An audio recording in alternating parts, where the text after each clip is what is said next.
నిర్గమకాండం 17వ అధ్యాయము. బండలోని నీళ్లు త్రాగుట, మోషే చేతులెత్తుట. బండలోని నీళ్లు త్రాగుట, మోషే చేతులెత్తుట. నిర్గమకాండం 17వ అధ్యాయం. తర్వాత ఇశ్రాయేలీయుల సర్వసమాజము యెహోవా మాట చెప్పున తమ ప్రయాణములలో సీను అరణ్యము నుండి ప్రయాణమైపోయి రెఫదీములో దిగిరి. ప్రజలకు తమకు త్రాగ నీళ్లు లేనందున మోషేతో వాదించుచు, త్రాగుటకు మాకు నీళ్ళు ఇమ్మని అడగగా మోషే, మీరు నాతో వాదింపనేలా, యెహోవాను శోధింపనేలా అని వారితో చెప్పాను. అక్కడ ప్రజలు నీళ్లు లేక దప్పికొని మోషే మీద సనుగుచు, ఇదెందుకు?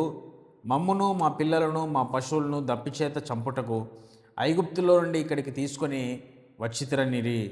అప్పుడు మోషే యెహోవాకు మొరపెట్టుచు, ఈ ప్రజలను నేనేమి చేయుదును? కొంతసేపటికి నన్ను రాళ్లతో కొట్టి చంపుదురనెను. అందుకు యెహోవా, నీవు ఇశ్రాయేలీయుల పెద్దలతో కొందరిని తీసుకొని ప్రజలకు ముందుగా పొమ్ము. నీవు నదిని కొట్టిన ఆ కొర్రను చేతపట్టుకొని పొమ్ము. ఇదిగో అక్కడ హోరేబులోని బండ మీద నేను నీకు ఎదురుగా నిలిచెదను.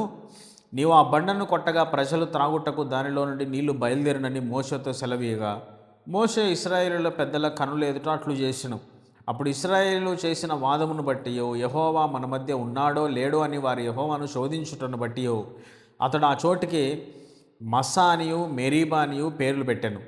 తర్వాత అమాలేకీయులు వచ్చి రెఫదీములో ఇశ్రాయేలుతో యుద్ధము చేయగా మోషే యెహోషువతో, మన కొరకు మనుషులను ఏర్పరిచి వారిని తీసుకొని బయలువెళ్ళి అమాలేకీయులతో యుద్ధము చేయము. రేపు నేను దేవుని కర్రను చేతపట్టుకొని ఆ కొండ శిఖరం మీద నిలిచెదనను. యెహోషువ మోషే తనతో చెప్పినట్లు చేసి అమాలేకీయులతో యుద్ధమాడెను. మోషే, అహరోను, హూరు అనువారు ఆ కొండ శిఖరం ఎక్కిరి. మోషే తన చెయ్యి పైకెత్తినప్పుడు ఇశ్రాయేలులు గెలిచిరి. మోషే తన చెయ్యి దింపినప్పుడు అమాలేకీయులు గెలిచిరి. మోషే చేతులు బరువెక్కగా వారు ఒక రాయి తీసుకొని వచ్చి అతడు దాని మీద కూర్చున్నట్టుకై దాన్ని వేసిరి.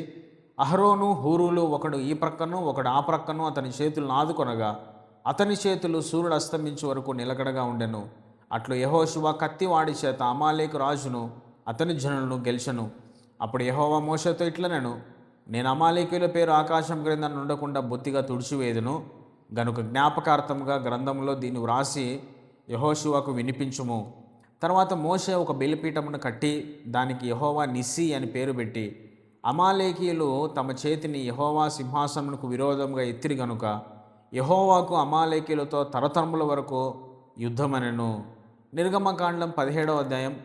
బండలో నుంచి ప్రవహించిన నీళ్లు, అమాలేకు ఓటమి. Thank you for watching.